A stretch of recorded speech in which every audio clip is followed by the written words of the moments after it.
தைப்பூசம் சொல்றது தை மாதத்தில் வருகிற பூச நட்சத்திரமும் பௌர்ணமியும் இணைந்த நாள் தான் தைப்பூச நாள். இந்த தைப்பூச நாள் முருகப்பெருமானுக்கு மிகவும் உகந்த நாள். முருக பக்தர்கள் அனைவரும் இந்த தைப்பூசத்தன்று விரதம் இருந்து காவடி எடுத்து அலகு குத்தி வழிபாடு செய்கின்றனர். அப்படி இந்த தைப்பூச திருநாள் ஏன் முருகப்பெருமானுக்கு இவ்வளவு உகந்த நாளாக மாறியது, அந்த கதையை இந்த வீடியோவில் பார்த்து விடுவோம். மேலும் தைப்பூசம் எவ்வாறு கொண்டாட வேண்டும், தைப்பூசத்திற்கு விரதம் இருப்பது எப்படி, தைப்பூசத்திற்கான விசேஷங்கள் என்ன, அனைத்து விவரங்களையும் பார்த்து விடுவோம். வாருங்கள். சிவபெருமான் வரமளித்ததால் தாரகாசுரன், சூரபத்மன், சிங்கமுகன் போன்ற அரக்கர்கள் பல அற்புதமான சக்திகளை எல்லாம் பெற்றனர். இதனால் அவர்கள் பலவிதமான கொடுமைகளை செய்ய தொடங்கினர். ஒரு கட்டத்தில் அவர்கள் தேவர்களை சிறைபிடிக்க சென்றனர். இதனால் தேவர்கள் அஞ்சி நடுங்கி வாழத் தொடங்கினர். இந்த இக்கட்டான சூழ்நிலையை மகாதேவரிடம் சென்று அனைத்து தேவர்களும் தங்களை அசுரர்களிடமிருந்து காப்பாற்றும்படி அவர்கள் மகாதேவரிடம் வேண்டுதல் விடுத்தனர். இந்த அசுரர்களை அழிப்பதற்காக சிவன் தன்னுடைய நெற்றிக்கண்ணில் இருந்து 6 தீப்பிழம்புகளை உருவாக்கினார். அந்த 6 தீப்பிழம்புகளும் 6 குழந்தைகளாக உருவெடுத்தனர். இந்த 6 குழந்தைகளும் கார்த்திகை பெண்களிடம் வளர்ந்தனர். கார்த்திகை பெண்கள் அவர்களுக்கு போர்க்கலை பயிற்சிகளை எல்லாம் அளித்தனர். ஒரு நாள் அன்னை பார்வதி தேவி 6 குழந்தைகளையும் ஒரு சேர இணைக்க 60 இணைந்து ஒருவராயினர். 6 குழந்தைகளின் சக்தியையும் ஒருங்கே பெற்று ஒரு குழந்தையாக ஆறுமுகன் தோன்றினான். 6 குழந்தைகளின் சக்தியும் ஆற்றலும் அறிவும் ஒருங்கே பெற்ற முருகன் பல கலைகளிலும் சிறந்து விளங்கினான். இப்படி இருக்கும்போது அசுரர்களின் பாவ குணம் மிகுந்து அழிவு காலம் நெருங்கிவிட்டது. இந்த அசுரர்களை அழிப்பதற்காக பார்வதி தேவி பழனியில் இருந்த முருகனிடம் தன்னுடைய ஞான வேலை வழங்கினார். இந்த ஞான வேல் கொடுக்கப்பட்ட நாள்தான் தைப்பூச திருநாளாக கொண்டாடப்படுகிறது. இந்த ஞான வேலை கொண்டுதான் முருகன் அசுரர்களை அழித்து தேவர்களை காத்தான். அப்படி அசுரர்களை அழித்த இடம்தான் திருச்செந்தூர் கடற்கரை. பழனி முருகன் ஞானவேலை பெற்றதால் தான் மற்ற கோவில்களை காட்டிலும் பழனியில் மிக சிறப்பாக தைப்பூசம் கொண்டாடப்பட்டு வருகிறது. இந்த நன்னாளில்தான் முருக பக்தர்கள் விரதம் இருந்து காவடி எடுத்து அலகு குத்தி பல நேர்ச்சைகள் செய்து பழனி கோவிலுக்கு சென்று முருகப்பெருமானை வழிபட்டு வருகின்றனர். சிவபெருமான் பார்வதி தேவியுடன் சிதம்பரத்தில் நடனமாடி ஆனந்த தரிசனம் அளித்த நாளும் இந்த தைப்பூச திருநாள் தான். இதனால்தான் சிவன் கோவில்களில் தைப்பூசத்தன்று மிகவும் சிறப்பான பூஜைகளும் அபிஷேகங்களும் நடத்தப்பட்டு வருகின்றது. தேவர்களின் குருவான பிரகஸ்பதியின் நட்சத்திரமும் பூச நட்சத்திரம் ஆதலால் அன்றைய தினம் குரு வழிபாடு செய்வது மிக சிறப்பானது. வள்ளலார் என்று அழைக்கப்படுகின்ற ராமலிங்க சுவாமிகள் இந்த தைப்பூசத்தன்றுதான் ஒளியானார்.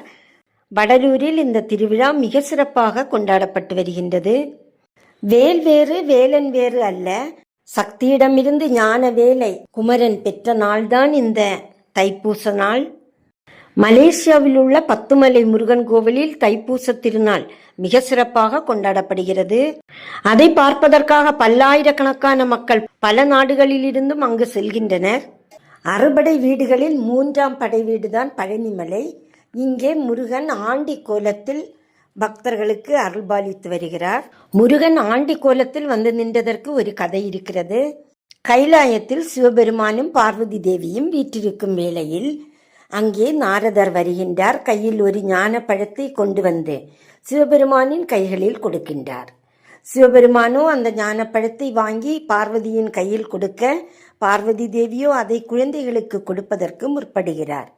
அப்போது நாரதர் அந்த ஞானப்பழத்தை வெட்டக்கூடாது என்றும் அதை ஒரு குழந்தைக்கு கொடுக்குமாறும் கூறுகின்றார். ஆதலால் அவர்களுக்கு ஒரு போட்டியை சிவபெருமான் கூறுகின்றார்.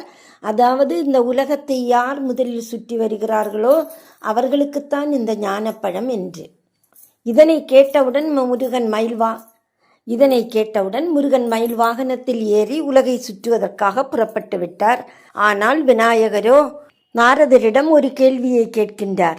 அம்மையப்பன் என்றால் என்ன என்று. அம்மையப்பன் என்றால் உலகம், உலகம் என்றால் அம்மையப்பன். எனவே அம்மையப்பனை சுற்றி வந்துவிட்டால் உலகத்தை சுற்றியது ஆகிவிடும் என்று கருதி விநாயகர் அம்மையப்பனை சுற்றி வந்து விடுகிறார். ஆதலால் சிவபெருமான் அந்த பழத்தை விநாயகருக்கு கொடுக்க, அப்போது உலகத்தை மயில் மீது சுற்றி கொண்டு வந்த முருகன் இதனை கண்டு கோபமுற்று கோபித்து கொண்டு பழனி மலையில் சென்று ஆண்டியாக நிற்கின்றார். ஞானப்பழமான உனக்கு பழம் எதற்கு? நீயே ஞானப்பழம்தானே என்று சிவபெருமானும் பார்வதி தேவியும் முருகபெருமானை சமாதானப்படுத்தும் அந்த இடம்தான் பழனி என்று அழைக்கப்பட்டது. பழனியில் இருக்கிற முருகன் சிலை சித்தரான போகரால் நவபாஷணத்தால் உருவாக்கப்பட்டுள்ளது. போகரிடம் இப்படிப்பட்ட ஒரு சிலை செய்வதற்கு உத்தரவு கொடுத்ததே முருகன்தான் என்று அங்கு குறிப்பிடப்பட்டுள்ளது. ஆயிரக்கணக்கான ஆண்டுகளாக அந்த நவபாஷண சிலை இப்பொழுதும் அங்கிருக்கிறது. பழனியில தான் முதலாக பக்தர்கள் காவடி எடுக்கிறதும் அலகு குத்துறதும் போன்ற வேண்டுதல்களை நேர்த்தி கடனாக செலுத்தியிருக்காங்க. இந்த பழனி காவடி மிக மிக சிறப்பு வாய்ந்தது. இந்த பழனி காவடி இவ்வளவு சிறப்பு பெற காரணம் என்ன? அதற்கு பின்னால் ஒரு புராண கதை இருக்கிறது. தொடர்ந்து பாருங்கள், அதை அடுத்த வீடியோவில் கூறுகிறேன். தீய சக்திகளை எல்லாம் அழித்து பகைவர்களை எல்லாம் நீக்கி நவகிரக தோஷங்களையும் போக்கும் அற்புதமான வழிபாடுதான் இந்த தைப்பூச திருநாள் வழிபாடு. அதை வேல் வழிபாடாகவோ படத்திற்கு வழிபாடாகவோ இந்த வழிபாடுகளை செய்யலாம். எப்படி செய்ய வேண்டும் என்று கூறுகிறேன். தைப்பூசம் அன்று காலையில் எழுந்து குளித்து தூய்மையான உடையை உடுத்தி முருகபெருமானை வழிபட வேண்டும். முருகபெருமான் படத்திற்கு அல்லது விக்கிரகத்திற்கு முருகபெருமானின் நாமங்களை சொல்லி அர்ச்சனை செய்ய வேண்டும்.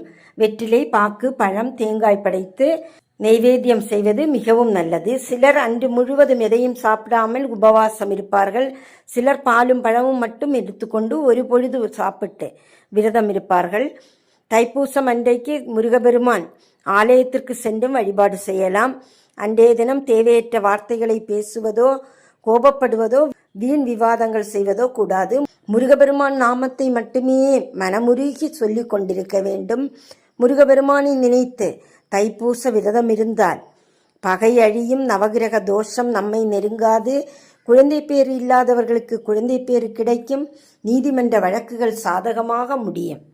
இப்படி பல நன்மைகளையும் அள்ளி தரக்கூடியது இந்த தைப்பூச விரத நாள். முருகனுக்கு நெய்வேத்தியமாக சர்க்கரை பொங்கல், பால் பாயாசம் இவற்றில் ஏதாவது ஒன்றை படைத்து வழிபடலாம். தைப்பூச தினத்தன்று முருகனை வழிபடுவதோடு கூட சிவபெருமானையும் குரு பகவானையும் வள்ளலார் ராமலிங்க அடிகள் அவர்களையும் சேர்த்து வழிபடவும். தைப்பூசத்தன்று சஷ்டி கவசம், வேல்மாறல் போன்றவற்றை படிக்கலாம். தைப்பூசத்தன்று மனதார முருகனை வேண்டிக் கொண்டால் நாம் வேண்டுவன எல்லாம் முருகன் அள்ளி அள்ளி தருவார். இதில் ஒரு சந்தேகமும் இல்லை. அனைவரும் தைப்பூசத்தன்று முருகனை வேண்டி வளம் பெறுவோம். இந்த வீடியோவை முழுசா பார்த்த உங்களுக்கு என்னோட நன்றியை காணிக்கையாக்குறேன். இந்த வீடியோவை உங்கள் ஃப்ரெண்ட்ஸுக்கும் உற்றார் உறவினர்களுக்கும் ஷேர் பண்ணி கொடுங்க. பிடிச்சிருந்துன்னா லைக் பண்ணுங்க. சரவண பவ ஓம். உடனே அடுத்த ஒரு முருகனோட வீடியோவை பார்க்கலாம். நன்றி. தொடரும்.